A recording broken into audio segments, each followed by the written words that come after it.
नमस्कार। हमारे साथ मौजूद हैं प्रोफेसर कुलदीप मलिक। तो प्रोफेसर साहब से कछु मालूम कर लें। आजकल बालक बहुत परेशान है सड़क पे, और पुलिस पूरा ट्रायल ले रही है बालकन पे। और जहाँ हिसाब से ट्रायल ले रही है वह हिसाब से 2024 के चुनाव तक के बालक जो भूलेंगे नहीं, इतनी लाठी पड़ रही है बालकन पे। ये बात तो बिल्कुल सच्ची है, चूँकि वीडियो बहुत वायरल हुई है। तो तने प्रोफेसर साहब से पूछ लें कि इन बालकन को भी कछु होगो भलो या ना होगो। आप कछु आवाज़ उठा रहे हो नहीं उठा रहे बालकन के नहीं? क्यों साहब, स्वागत है। बहुत बहुत धन्यवाद चौधरी साहब। और चौधरी साहब, इस देश का सबसे बड़ा दुर्भाग्य है कि आज देश के अंदर हर कोई युवाओं की बात करता है, लेकिन युवाओं के लिए कौन क्या कर रहा ये भी कहीं ना कहीं सोचने वाली बात है। और खास तौर से मैं तो देश के प्रधानमंत्री भाई आदरणीय नरेंद्र मोदी जी को अलग अलग मंचों से सुनता हूं, और वे छाती खोल के इस बात को कहते हैं कि मेरा देश युवाओं का देश है। भाई कम से कम आप ये तो बताओ कि युवाओं के लिए हो क्या रहा। मोदी जी ने तो एक बार बताओ अग्निवीर योजना चालू करी है। बिल्कुल नए बालक तुरंत जाओ, 4 साल नौकरी करो, आके अपना काम धाम करो। हाँ, आप भी भेज दियो अपने बच्चे को अग्निवीर बनाने के लिए, भेज दोगे आप क्या बात कर रहे चौधरी साहब? अरे श्रीमान जी, अगर काबिल होगो तो चलो जाओ, ना होगो तो कोई बात ना। अच्छा, चार साल में नौकरी कर फिर वापस आ जाएगा, फिर वो क्या करेगा? भाई ऐसा है, इस देश के अंदर जो युवा है, आज का युवा बहुत परेशान है। आप भी देख रहे हैं, आपने इसकी जो है स्टार्टिंग करी कि भाई युवा जो है सड़कों पर लाठियां खा रहा। भाई युवाओं की गलती क्या है? आप ये बताओ, युवाओं के पास में आज अच्छी शिक्षा व्यवस्था नहीं। शिक्षा व्यवस्था से जब वो होकर गुजरता है फिर उसे रोजगार नहीं मिलता। अगर वो रोजगार के लिए लाइन में लग के कोई इक्का दुक्का नौकरी आवे तो उसका जो है वो फिर पेपर लीक हो जा। तो कहीं ना कहीं युवाओं की सिचुएशन आज हिंदुस्तान में बहुत ही दयनीय है। और जिस तरीके से युवा आज डिप्रेशन का शिकार है, आत्महत्या कर रहा, कोई कौन कर रहा भाई युवाओं की बात? आप क्या बात कर रहे चो साहब? अब एक बार बताओ, युवा परेशान है, युवा लाठी खा रो, अग्निवीर में जानो नहीं चाह रहे, किसान सड़क पर बैठे हैं, बीजेपी तीसरी बार 400 पार को नारो दे रही है। फिर ये जिता चो रहे हैं, ये युवा जिता चो रहे हैं, युवा इनके परिवार। हाँ। अगर इतनी दिक्कत है, इतनी परेशानी है, और सरकार कोई कामकाज नहीं कर रही है, और चारों तरफ को हाहाकार है रही है, तो कि फिर पार्टी की जय जयकार कैसे है रही है? नहीं नहीं, बिल्कुल बिल्कुल, आपने ये बहुत ही जो है अच्छा क्वेश्चन किया। और मेरे ख्याल से हिंदुस्तान की जनता इसका आंसर सुने। राजनीति के अंदर खास तौर से 2014 से पहले और 14 के बाद में राजनीति के अंदर जो असली मुद्दे हैं वे तो हो गए गायब। और ये भारतीय जनता पार्टी केवल और केवल धर्म के ऊपर राजनीति कर रही है, और धर्म को लेकर इन्होंने पूरे देश को कहीं ना कहीं बांटने का काम किया। और ये इतिहास गवाह है कि जिस देश की राजनीति में धर्म का मुद्दा प्रभावी होगा तो जो दूसरे मुद्दे हैं, जो असली मुद्दे राजनीति में होने चाहिए, वे मुद्दे कहीं ना कहीं बोने हो जाते हैं। आज हिंदुस्तान में ये काम हो रहा, धर्म की राजनीति हो रही।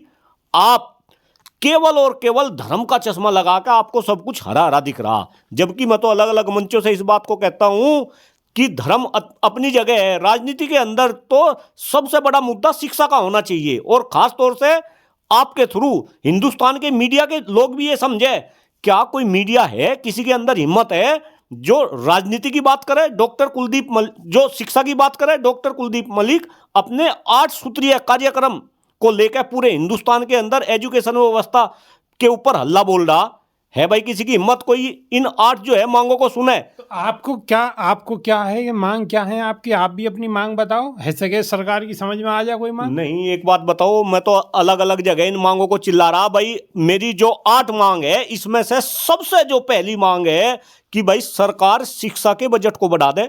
आप एक बात बताओ चौधरी साहब, जरा हिंदुस्तान के लोग अच्छे से समझे कि आदरणीय प्रधानमंत्री नरेंद्र मोदी जी इस देश को 2047 तक विश्व गुरु बनाना चाहते हैं। और विश्व गुरु क्या हो, पहले तो ये बता दो। हाँ, यहाँ पे बहुत गरारी फंस रही है लोगन की। विश्व गुरु बताओ, विश्व गुरु क्या है? ये कौन सा तबका है, तमका है? हमारी तो समझ में नहीं आया, तो ना बताओ दर्शक। विश्व गुरु का मतलब है जो पूरे विश्व को जो है कहीं ना कहीं गाइड करे। काय मामले में?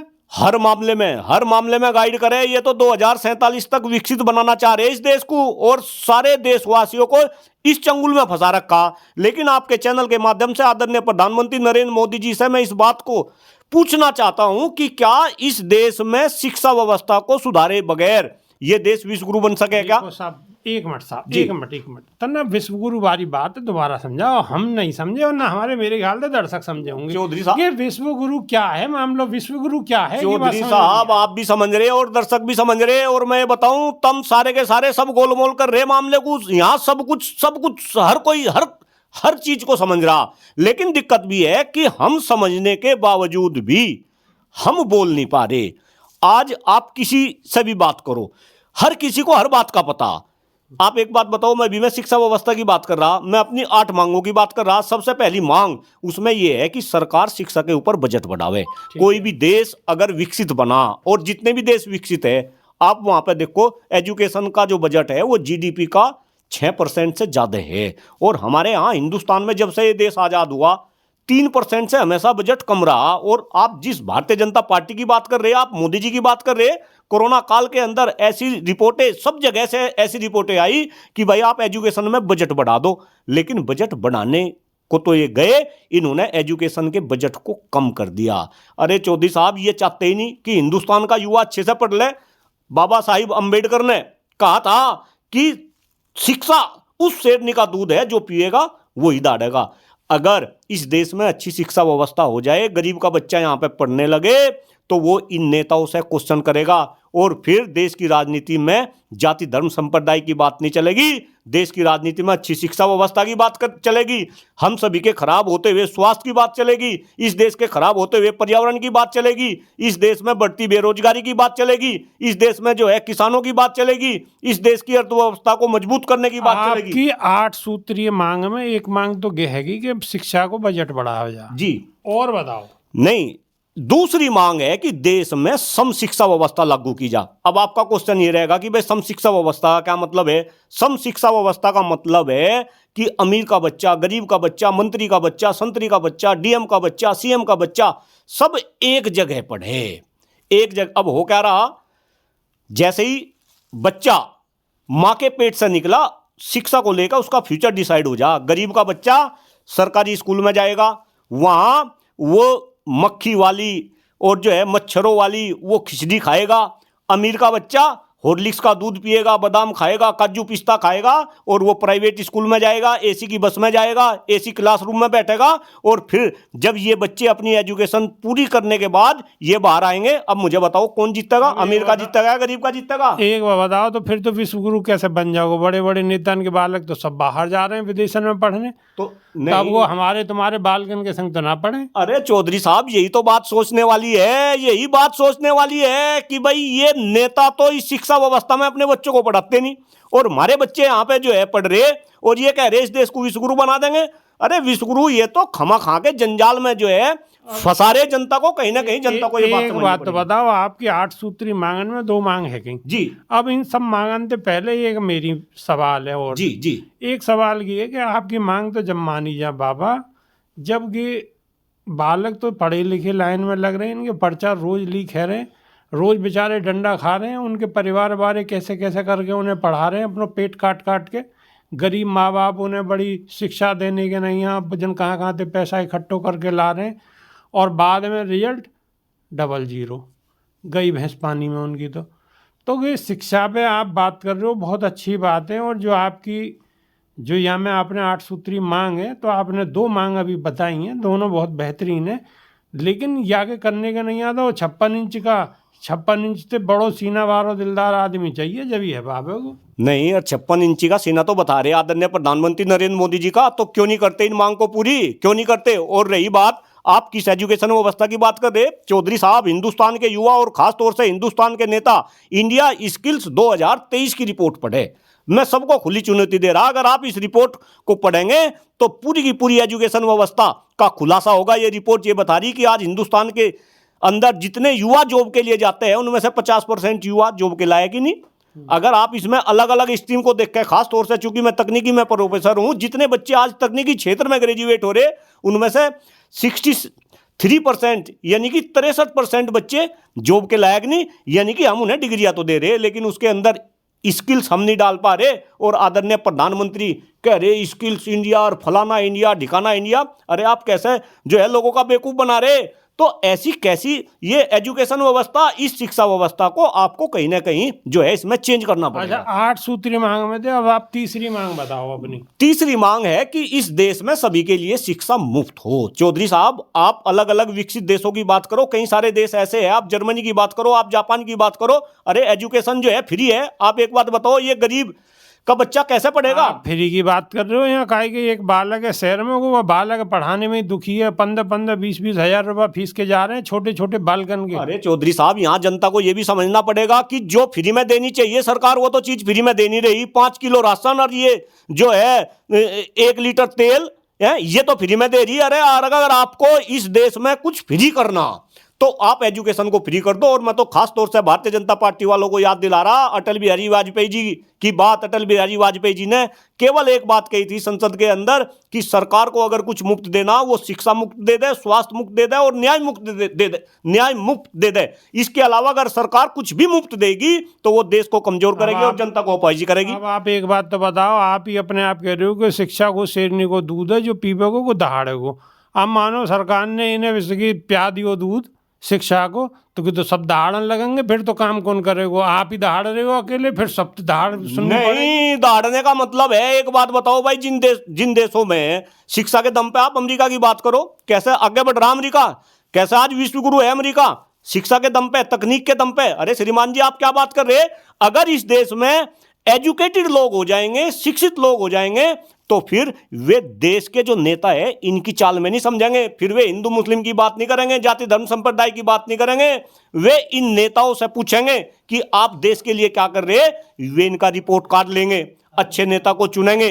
अच्छा साहब, चौथी मांग बताओ, चौथी मांग अपनी। देखे चौधरी साहब, शिक्षा में रोजगार की गारंटी हो। अच्छा। शिक्षा में रोजगार की गारंटी हो, ये चौथी मांग है। और अब आप 5वीं मांग पे भी आएंगे। 5वीं मांग की अगर मैं बात करूं, इस देश के अंदर शिक्षा व्यवस्था का जो सबसे इंपॉर्टेंट पार्ट है वो है शिक्षक। और आज देश का शिक्षक इतने बुरे दौर से गुजर रहा, और खास तौर से भारतीय जनता पार्टी की तो केवल और केवल एक ही पॉलिसी है कि शिक्षक को सामाजिक रूप से, आर्थिक रूप से और राजनीतिक रूप से बिल्कुल खत्म किया जा। इस मांग के अनुसार हम देश में समान काम के बदले समान वेतन की मांग कर रहे हैं।